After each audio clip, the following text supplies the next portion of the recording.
O 502 o Batalhão Pesado de Panzer fez história como a primeira unidade alemã a usar o poderoso tanque Tiger I na Segunda Guerra Mundial.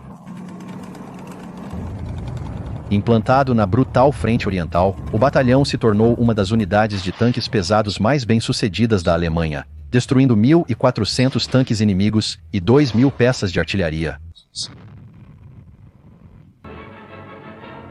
Entre suas fileiras estava o lendário Panzerace Otto Carius, cujas façanhas em batalha se tornaram um símbolo da temível reputação do batalhão. Depois de lutar ferozmente em Narva, de fevereiro a abril, o 502º foi lançado na brutal luta em Pskov, em abril e maio. Em julho, o batalhão se encontrava defendendo a cidade estratégica de Duneburg, ou Daugavpils, na Letônia, enquanto a ofensiva soviética avançava para o oeste. Foi aqui em Daugavpils que o 502º enfrentaria sua batalha mais difícil até então, à medida que o peso do ataque soviético ameaçava esmagar o último resistência do batalhão. Em meados de julho de 1944, a Operação Bagration, ofensiva soviética, despedaçou a frente alemã na Bielorrússia. Mais de 300.000 soldados alemães foram mortos ou capturados, e o poderoso grupo de exércitos Centro foi aniquilado, abrindo uma lacuna de 250 quilômetros nas defesas alemãs. Dezenas de milhares de soldados derrotados caminharam para o cativeiro soviético, enfrentando um futuro sombrio e incerto à mercê de seus captores vingativos.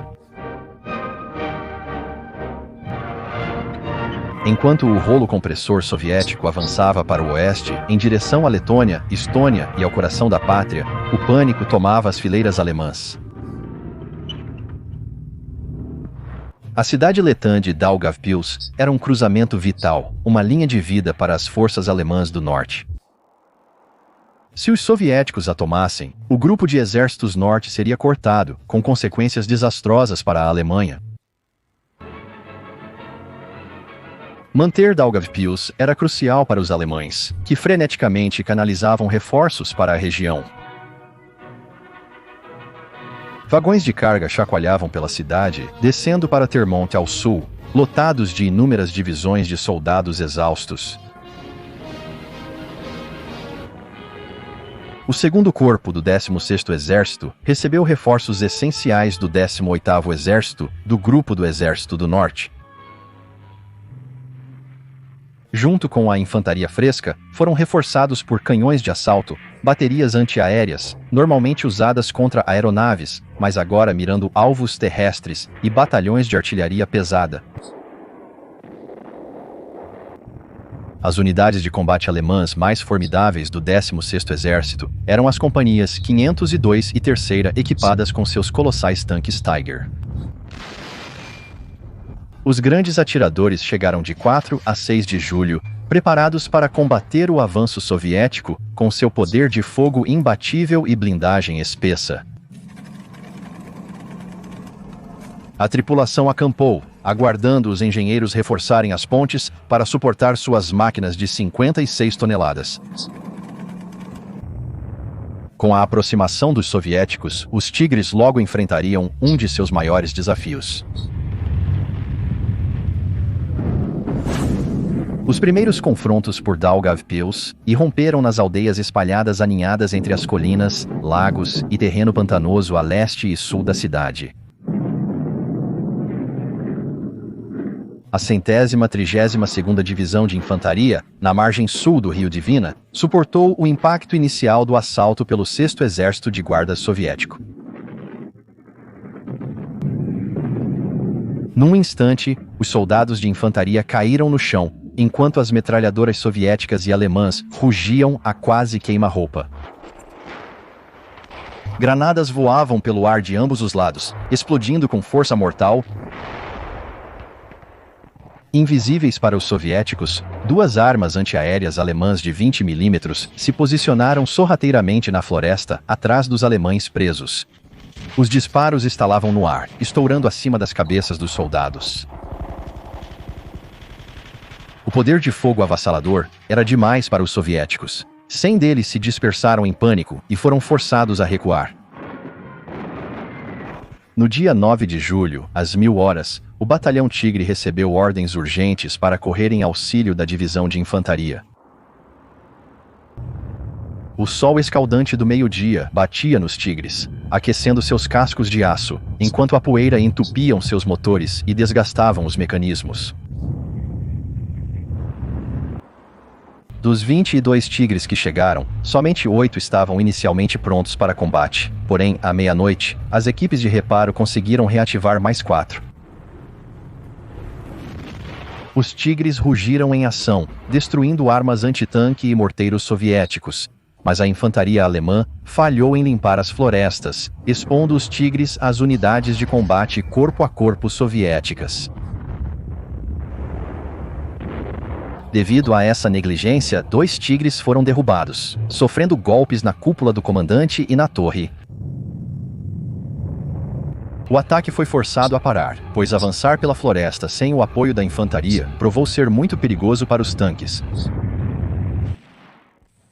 Apesar dos contratempos, os tigres se mantiveram firmes, silenciando as armas inimigas e ajudando a infantaria a recuar. Os tigres da 502ª Companhia, comandados pelo tenente Eichhorn, foram jogados na confusão, encarregados de cobrir a retirada dos granadeiros alemães. Em meio ao caos, nuvens de poeira sinalizavam o avanço dos tanques e caminhões soviéticos. Apesar dos projéteis de alto explosivo dos tigres causarem danos na infantaria e artilharia soviéticas, um tiro antitanque preciso incapacitou um dos tigres de Eichhorn. Enquanto a batalha se intensificava em 12 de julho, os soviéticos aumentaram seu avanço, atravessando a Dvina e penetrando na Lituânia. O segundo fronte báltico do general Andrei Yeremenko juntou-se ao combate, pressionando intensamente o grupo de exércitos norte. Apesar dos apelos frenéticos do general Johannes Friesner para uma retirada, a teimosia de Hitler isolou e sobrecarregou perigosamente as forças alemãs. No dia 13 de julho, as companhias 502, segunda e terceira, continuaram sua feroz defesa, enquanto o Tiger do tenente Otto Karius ganhou fama efêmera ao ser filmado para um cinejornal em meio ao caos da batalha.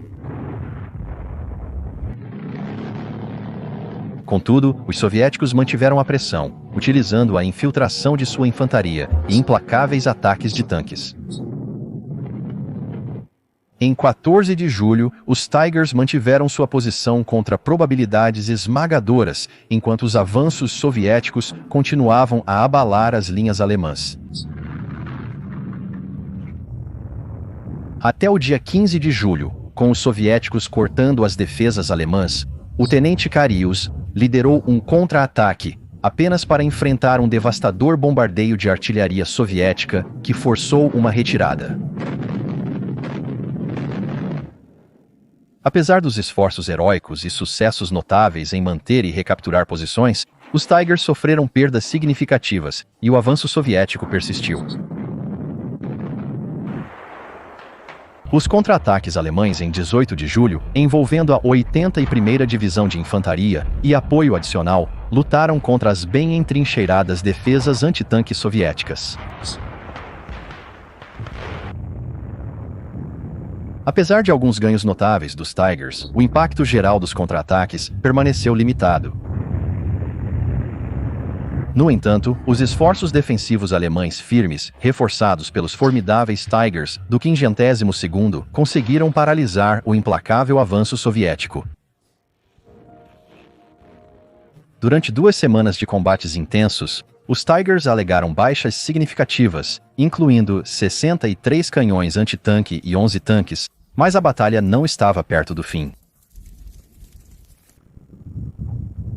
Quando a primeira rodada da luta por Daugavpils terminou em 21 de julho, começaram os preparativos para a segunda rodada. Às 01h do dia 22 de julho de 1944, O 5º Batalhão Pesado de Panzer recebeu uma mensagem de rádio urgente do 2º Corpo. A situação era grave. Formações blindadas soviéticas haviam rompido a divisão de infantaria 290 do Major-General Ranke, na margem norte do rio Dvina.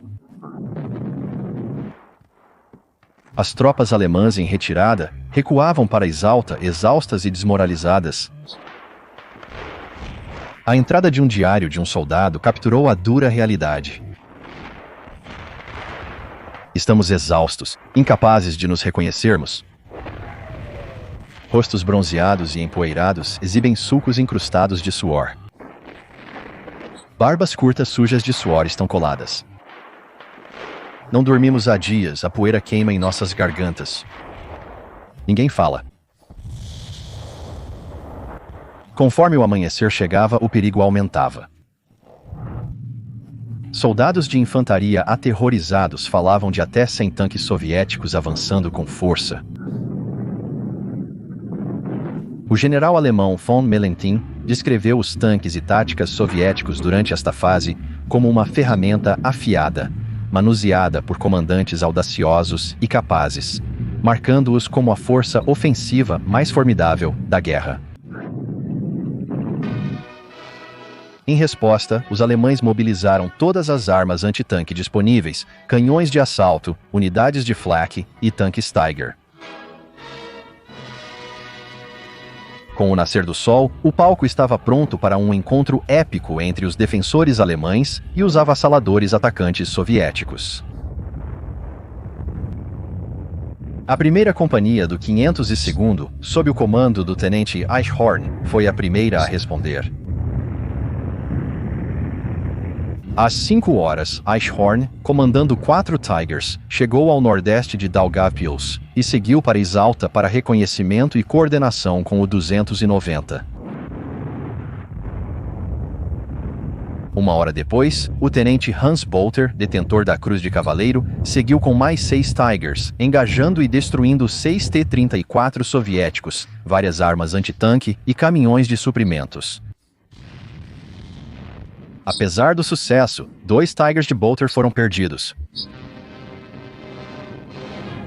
Às 8 horas, o tenente Otto Carius da 2ª Companhia chegou e encontrou Bolter já envolvido no auge da batalha. Ao avaliar a situação que se deteriorava, Carius não perdeu tempo e seguiu para Alta. Carius e o sargento Albert Kircher fizeram uma missão de reconhecimento, enquanto seus Tigers descansavam brevemente do sol escaldante. Eles encontraram uma cena caótica de forças alemãs em retirada e tropas em pânico fugindo para Daugavpils. Em meio ao alvoroço, eles descobriram um cabo em uma vala, que alertou sobre tanques soviéticos avançando para a próxima vila. Com a situação se tornando cada vez mais crítica, os Tigres do 502 se prepararam para o confronto decisivo que determinaria o destino de Daugavpils. Com o nascer do sol, o tenente Carius e sua equipe se aproximaram da vila de Malinova. Um tenente em uma motocicleta chegou velozmente do sul, trazendo notícias sombrias. Um batalhão de canhões de assalto estava cercado ao norte da vila, e as tentativas de romper o cerco já haviam custado 7 canhões. Ele escapou pelas linhas soviéticas em busca de ajuda de Daugavpils, mas não achou armas pesadas disponíveis. Desanimado, ele retornava agora de mãos vazias. Tentando animá-lo, o tenente Carius garantiu que retornaria com seu batalhão em 2 horas. De uma crista com vista para a área, Carius observou 2 tanques soviéticos T-34-85 estacionados na entrada da vila, com mais tanques avançando do norte. Determinado a virar o jogo, Carius rapidamente reuniu seus homens. "Estamos completamente por nossa conta", ele declarou. "Temos que passar por isso sem perdas, se for possível." Ele elaborou um plano audacioso. 2 tanques surpreenderiam o inimigo na aldeia, impedindo seus tiros, enquanto os outros 6, liderados pelo tenente Ninstead, dariam suporte a partir de uma encosta reversa. Com urgência e determinação, Carius e seus oficiais se prepararam para um ataque crítico, esperando que sua estratégia e o santo padroeiro dos rádios lhes trouxessem vitória contra o avanço soviético. O tenente Carius chamou o sargento Albert Kersher para informá-lo sobre a operação que estava por vir. "Eu vou liderar, e nós 2 avançaremos para o centro da aldeia o mais rápido possível", instruiu Carius.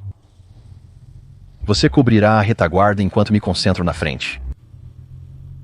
Devemos nos orientar rapidamente e neutralizar ameaças encontradas.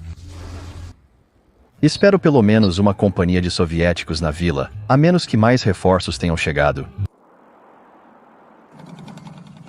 Carius e Kersher então invadiram a vila de Malinova e seus Tigers, motores rugindo e armas prontas. O ataque surpresa surpreendeu os defensores soviéticos. Enquanto Carius invadia a vila, o Tiger de Kersher entrou em ação, derrubando 2 T-34 soviéticos com precisão. Ao avistar um tanque soviético Joseph Stalin, Carius disparou, colocando-o em chamas. Nos próximos 15 minutos, os 2 Tigers desencadearam devastação na vila, onde as tropas soviéticas, pegas em desordem, caíram vítimas do ataque. As ordens de rádio de Carius para o tenente Ninstead garantiram que nenhum tanque soviético escapasse. Quando Carius relatou, ele havia reivindicado 17 Joseph Stalins e 5 T-34s. O batalhão de armas de assalto, salvo pela ação ousada de Carius, foi libertado e preparado para escoltar os feridos e prisioneiros para Daugavpils. Após a feroz batalha em Malinova, o tenente Carius e a 2ª Companhia avançaram para o leste até Barsuk. 17H Carius rastreou novos rastros de tanques soviéticos e encontrou um local perfeito para a emboscada. Os Tigers atravessaram um riacho lamacento, mas um tanque atolou, deixando 2 para trás. Os 6 Tigers restantes se ocultaram atrás de uma elevação, camuflados e prontos para atacar. Ao cair da noite, nuvens de poeira anunciaram a chegada do comboio soviético. Carius e seus homens observaram enquanto os tanques, infantaria e caminhões de suprimentos soviéticos entravam em vista. No tanque líder perto da emboscada, os Tigers dispararam seu fogo devastador. Os 88mm rugiram, rasgando através dos tanques e caminhões soviéticos com precisão letal. A emboscada foi um pesadelo para os soviéticos.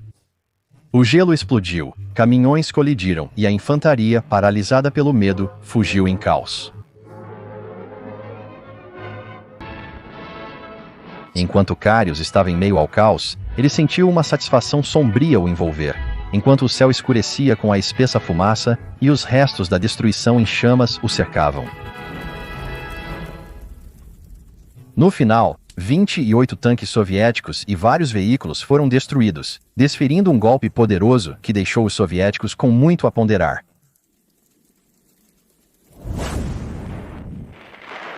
Porém, o relato dramático do tenente Carius sobre seu ataque em 22 de julho a Malinova e a emboscada subsequente perto de Barsuku, descrito em suas memórias, enfrenta questionamentos.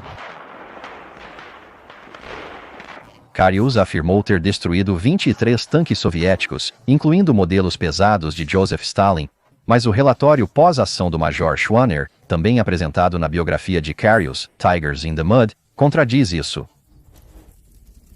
Schwanner documentou 17 tanques destruídos, 10 por Carius, e notou 3 fugas, na maioria T-34s, em vez de Stalins. Registros soviéticos, confirmados pelo 5º Corpo de Tanques, relataram perdas de 10 T-34S e 5 Joseph Stalin II em torno de Malinovo, em vez de Malinova. Além disso, o relatório de Schwanner não menciona a emboscada descrita por Carius, e não há registro de uma primeira brigada de tanques, Joseph Stalin, existindo naquele momento. Embora os relatos soviéticos geralmente minimizassem suas perdas, as reivindicações alemãs também tendiam a exageros devido à propaganda e ao caos no campo de batalha. Carius pode ter confundido detalhes ou datas de suas numerosas batalhas, gerando inconsistências em suas vívidas, porém contestadas, histórias de guerra. Apesar do notável sucesso de Carius, o avanço soviético continuou inabalável. Em 23 de julho, a artilharia abriu caminho para os tanques e infantaria soviéticos. No dia 24, a segunda companhia enfrentou uma divisão interna. Nienstedt comandou 6 Tigers em Krivony, enquanto Carius liderou 4 em direção a Kokkaniski. Quando as forças soviéticas romperam as linhas alemãs, Nienstedt rapidamente mobilizou-se, correndo para o resgate com apenas seu Tiger e outro tanque. Enfrentando uma força esmagadora de 20 tanques soviéticos, Nienstedt conseguiu eliminar 10 por conta própria, com seu Tiger companheiro contabilizando outros 7. Um contra-ataque subsequente envolvendo todos os 6 Tigers e o 44º Batalhão de Engenharia conseguiu retomar as posições alemãs, embora a batalha continuasse sem fim à vista.